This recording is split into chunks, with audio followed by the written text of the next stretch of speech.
अस्सलाम वालेकुम स्टूडेंट्स, आज हम डिस्कस कर रहे हैं एक्सरसाइज 2.3 क्लास 9, जिसमें हम दो चीज़ों के बारे में डिस्कस करेंगे, रेडिकल इक्वेशंस और एक्सपोनेंशियल फॉर्म। रेडिकल फॉर्म और एक्सपोनेंशियल फॉर्म। रेडिकल फॉर्म क्या होती है और उसको हम कैसे एक्सप्रेस करते हैं, उसको मैं आप सिंपल वे में आपको आज डिफाइन करवा देता हूँ कि रेडिकल बेसिकली हमारे पास सिंबल ये होता है स्क्वायर रूट का। जहाँ पर भी ये सिंबल आपके पास आ जाएगा वो हमारे पास क्या हो जाएगी, रेडिकल फॉर्म हो जाएगी। और जब इस सिंबल को हम ख़त्म करेंगे, पावर की फॉर्म में लिखेंगे, तो वो मेरे पास क्या फॉर्म बन जाएगी, एक्सपोनेंशियल फॉर्म बन जाएगी। और आप सबको आइडिया तो होगा कि इसकी जो पावर होती है स्क्वायर रूट की वो होती है 1/2। मतलब जिसके ऊपर भी स्क्वायर रूट लिखा हुआ होता है उसकी पावर 1/2 लिखते हैं। अब ज़रूरी नहीं कि खाली स्क्वायर रूट हो, यहाँ पे 3 भी हो सकता है। अगर यहाँ 3 आ जाएगा तो ये पावर बन जाएगी 1/3। और अगर यहाँ पे 4 आ जाएगा तो अगेन वो 1/4, और इसका सोन हम इस तरह लिख सकते हैं पावर्स को। तो उस क्वेश्चन में हमें डिमांड की गई है कि अगर रेडिकल फॉर्म है तो इसको एक्सपोनेंशियल फॉर्म में लें, और अगर एक्सपोनेंशियल फॉर्म में सवाल दिया हुआ है तो उसको रेडिकल फॉर्म में कन्वर्ट कर लें। तो सबसे पहले हम देखते हैं ये हमारे पास कौन सी फॉर्म है, रेडिकल फॉर्म है, क्योंकि इसमें क्यूब रूट का साइन शो हो रहा है। तो जब मैं इसको एक्सपोनेंशियल फॉर्म में कन्वर्ट करूंगा तो -64 एलडी आ जाएगा, और ये 3 यहाँ पे लिखा हुआ तो ये पावर क्या बन जाएगी, 1/3 बन जाएगी। इसको आगे सॉल्व इसलिए नहीं कर रहा हूँ क्योंकि क्वेश्चन में आगे लिखा हुआ है डू नॉट सिंप्लीफाई, तो हमारे पास यही आंसर होगा। सिर्फ इसको एक्सप्रेस करना है हमने एक्सपोनेंशियल फॉर्म में।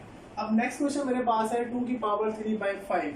तो सबसे पहले हम ये देखते हैं कि इसको अगर मैंने रेडिकल फॉर्म में लेके आना है तो मैं इस पावर्स को कैसे सॉल्व करूंगा। आपको मैंने आइडिया दिया कि मेरे पास अगर यहाँ पे 5 लिखा होगा तो ये पावर क्या होगी स्टूडेंट्स, 1/5 होगी। तो अगर मैंने ये चीज़ बनानी है तो मैं डिवाइड में देखता हूँ मेरे पास 5 लिखा हुआ है। तो सबसे पहले हम ये करते हैं कि 2 की पावर 3 को अलहदा कर लेते हैं और 1/5 को अलहदा कर लेते हैं। ये जब मल्टीप्लाई होंगे तो दोबारा 3/5 ही हो जाएगा। और जो 1/5 चीज़ है इसको मैं इस फॉर्म में दोबारा लिख सकता हूँ। तो मेरे पास ये बन जाएगा 5 और 2 की पावर 3। तो ये मेरे पास क्या फॉर्म बन जाएगी, रेडिकल फॉर्म बन जाएगी। इसी तरह मैं अगला थर्ड पार्ट अगर सॉल्व कराऊँ तो उसमें मेरे पास -7 है, लेकिन 7 की पावर 1/3 है, माइनस की पावर 1/3 नहीं है। अगर माइनस की पावर होती तो फिर वो इस तरह लिखा होता। तो इसलिए आपने अब यहाँ पे एक बात और से देखनी है कि जो नेगेटिव है वो 1/3 पावर से बाहर है। तो नेगेटिव को हम इसको सॉल्व नहीं करेंगे, माइनस बाहर ही रहेगा। और 7 को मैं दोबारा इस फॉर्म में लिख सकता हूँ, क्यूब रूट ऑफ 7। जो नेगेटिव साइन है वो 7 इस क्यूब रूट से बाहर आएगा। इसके बाद जो पार्ट नंबर 4 है उसमें भी अगेन इसी तरह सॉल्व करते हैं। 1/3 को बाहर ले आते हैं, -2 अलहदा हो जाएगा और 1/3 अलहदा हो जाएगा। और 1/3 को दोबारा हम क्यूब रूट की फॉर्म में लिख सकते हैं। तो ये बन जाएगा क्यूब रूट ऑफ y की पावर -2 आ जाएगी। तो इस तरह आपके पास ये रेडिकल फॉर्म में कन्वर्ट हो जाएगा।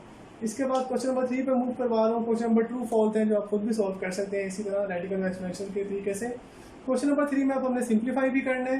तो सबसे पहले मैं देखता हूँ -125 है और इसकी पावर मेरे पास आ जाएगी 1/3।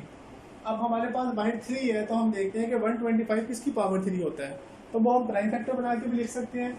अगर 125 के मैं प्राइम फैक्टर बनाता हूँ तो वो 5 के 3 दफ़ा फैक्टर बनेंगे। तो मैं इसको 5 की पावर 3 लिख सकता हूँ। और बाहर मेरे पास 1/3 था, वो इसे कैंसिल हो जाएगा और मेरे पास जो आंसर आ जाएगा वो आ जाएगा -5। उसके बाद इसका पार्ट 2 है जिसमें मेरे पास 32 है और 32 की पावर मेरे पास है 1/4। अब अगर हम 32 को देखें तो 32 किसी की पावर 4 नहीं बनती। तो मैं इसके पहले प्राइम फैक्टर बना लेता हूँ। तो 32 के मेरे पास प्राइम फैक्टर क्या बनते हैं, 2 को 16, देन 8, देन 4, देन 2 और देन 1।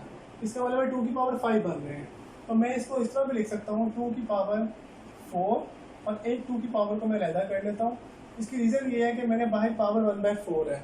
तो मैं चाहता हूँ कि कम से कम 1/4 जो पावर है वो एक के साथ कट होंगे, बेशक एक के साथ कट ना हो। क्योंकि अगर मैं 5 लिखता हूँ तो वो दोनों कट 5 तो 4 से कटिंग हो ही नहीं सकती। तो इसलिए 5 को ब्रेक कर लेते हैं। अगर यहाँ 3 होता तो 2 की पावर 3 और 2 की पावर 2 में ब्रेक कर लेते हैं। तो अब मैं इसको दोनों को अलहदा मल्टीप्लाई कर लेता हूँ। 1/4 से अलहदा मल्टीप्लाई होगा और 2 की पावर 1/4 से अलहदा मल्टीप्लाई होगा। ये इससे कैंसिल हो जाएगा तो यहाँ से 2 आ जाएगा। और इसको दोबारा उस फॉर्म में लिखें तो 4 और √2 लिख सकते हैं। क्योंकि 1/4 पावर है तो इसको मैं रेडिकल फॉर्म में दोबारा कन्वर्ट कर सकता हूँ। तो ये मेरा क्या हो जाएगा, आंसर हो जाएगा। इसके बाद मैं नेक्स्ट एक्सरसाइज 2.4 पर मूव करवा रहा हूँ, जिसके लिए हमारे पास एक्सपोनेंशियल्स के कुछ लॉज हैं जो इसमें अप्लाई होंगे।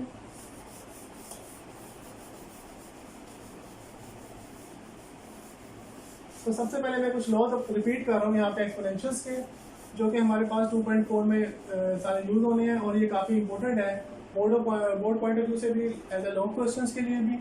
तो पहला लॉ हम देखते हैं कि हमारे पास था कि अगर बेस सेम है और मल्टीप्लाई हो रहे हैं तो पावर इनकी ऐड हो जाती है, m प्लस n हो जाता है। अगर डिवाइड हो रहे हैं तो पावर इनकी माइनस हो जाती है, m माइनस n हो जाएगा। अगर पावर के बाहर पावर आ जाती है तो पावर आपस में मल्टीप्लाई हो जाती है, m मल्टीप्लाई n हो जाता है। इसी तरह अगर मेरे पास नेगेटिव पावर है तो इसको मैं पॉजिटिव करने के लिए रेसिप्रोकल ले लेता हूँ, डिवाइड में ले जाते हैं इसको। और अगर मेरे पास किसी की पावर 0 है तो वो 1 आंसर आएगा, शर्त ये कि a कभी भी 0 नहीं होना चाहिए, क्योंकि 0 की पावर 0 1 नहीं होता। और इस तरह अगर और इसके जो रूल्स हैं वो हम होपफुली क्वेश्चंस के साथ साथ सोल्व कर सकते हैं, लेकिन ये जो बेसिक रूल्स हैं वो मैंने यहाँ पे शो कर दिए हैं, ये आपको सबको याद होने चाहिए एक्सपोनेंशियल्स के रूल्स। तो पहले सवाल से करके शुरू करवा रहा हूँ, जो कि एक लॉन्ग क्वेश्चन है। हमारे पास क्वेश्चन में गिवन है कि मेरे पास 243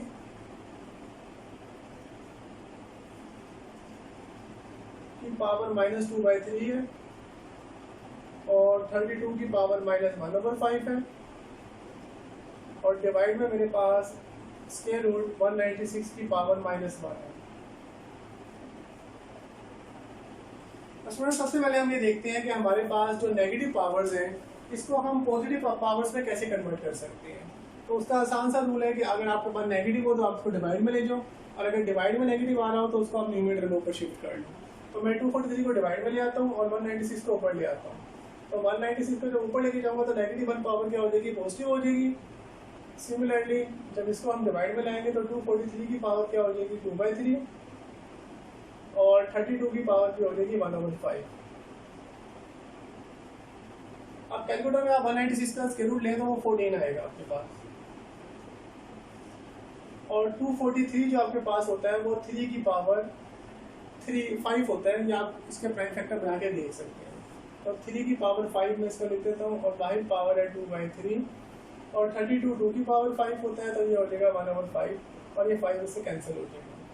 नेक्स्ट स्टेप में हम इसको और सॉल्व कर सकते हैं। 14, ये 5 और 2 ये मल्टीप्लाई हो जाएंगे तो ये आ जाएगा 3 की पावर 10/3, और मल्टीप्लाई 2, ये 2 भी से कैंसिल हो जाएगा, 7 आ जाएगी।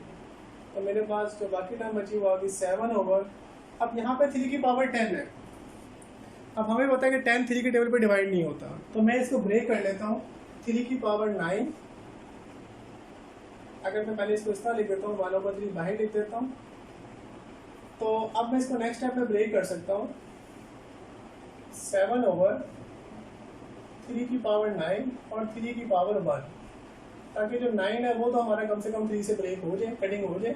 जो 3 की पावर 1 है वो बेशक ऐसे ही रहता है, उससे कोई फर्क नहीं पड़ता। अब जब ये दोनों से मल्टीप्लाई होगी पावर, तो 7/3 की पावर 9 मल्टीप्लाई 1/3, और 3 की पावर 1 मल्टीप्लाई 1/3, ये इससे कैंसिल हो जाएगा। तो 7/3 की पावर 3 और 3 की पावर 1/3।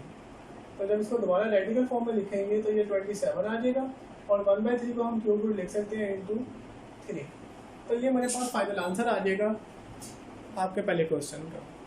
इसके बाद जो इसका क्वेश्चन नंबर 2 है, पहले का पार्ट नंबर 2, उसमें आपके पास क्वेश्चन में गिवन है 2x की पावर 5 y की पावर -4,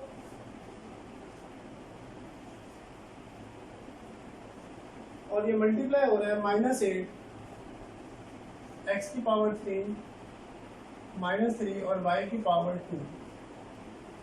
स्टूडेंट ये देखिए मेरा क्वेश्चन इजी है और इजीली सोल्व भी हो जाएगा, क्योंकि इसमें हमारे पास सिर्फ ये 2 मल्टीप्लाई हो रहे हैं, और इनको जो उनकी बेसिस हैं उनकी हम पावर सिंपल ऐड कर देंगे। तो 2 को जब -8 से मल्टीप्लाई करूँगा तो -16 आ जाएगा, यहाँ पे पावर 5 है और वहाँ -3 है, जब इनको ऐड करूँगा तो 5 - 3 हो जाएगा। सिमिलरली y की पावर -4 है और +2 यहाँ से पावर आ जाएगी, इसको ऐड कर देंगे। नेक्स्ट मेरे पास -16 x की पावर 2 आ जाएगा और y की पावर -2 आ जाएगी। अब आपने कोशिश ये करनी है कि जो पावर नेगेटिव है आंसर में आप इसको पावर पॉजिटिव में कन्वर्ट करके लिखो आंसर को। तो मेरे पास जो आंसर आएगा इसका वो आएगा -16 x की पावर 2 और y की पावर नीचे आके पॉजिटिव हो जाएगी। तो ये आपका फाइनल आंसर आ जाएगा। इसके बाद एक और लॉन्ग क्वेश्चन की तरफ मूव करते हैं। इसका जो पार्ट नंबर 4 है,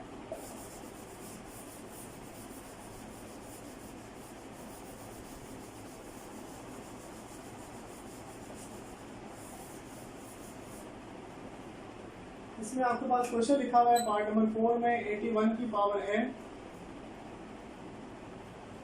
3 की पावर 5 10 माइनस 3 की पावर 4n माइनस 1 243 और डिवाइड में आपके पास पावर लिखी हुई है 9 की पावर 2n एंड 3 की पावर 3।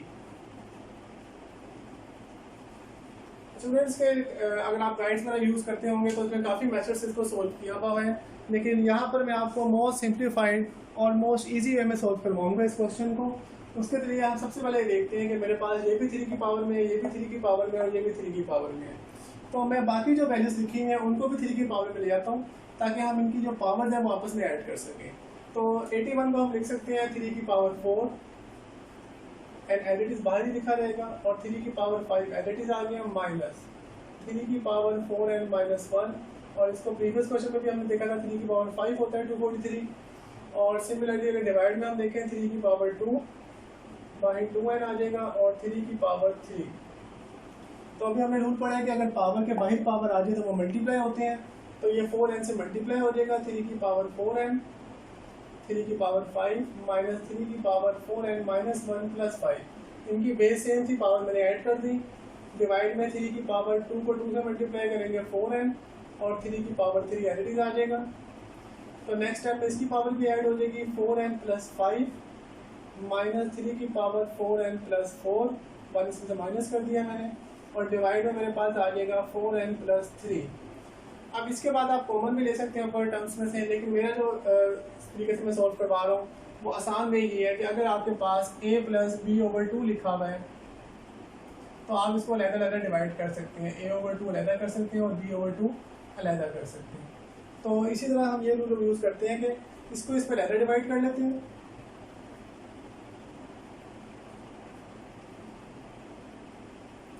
माइनस, और इसको इस पर अलग डिवाइड कर लेते हैं।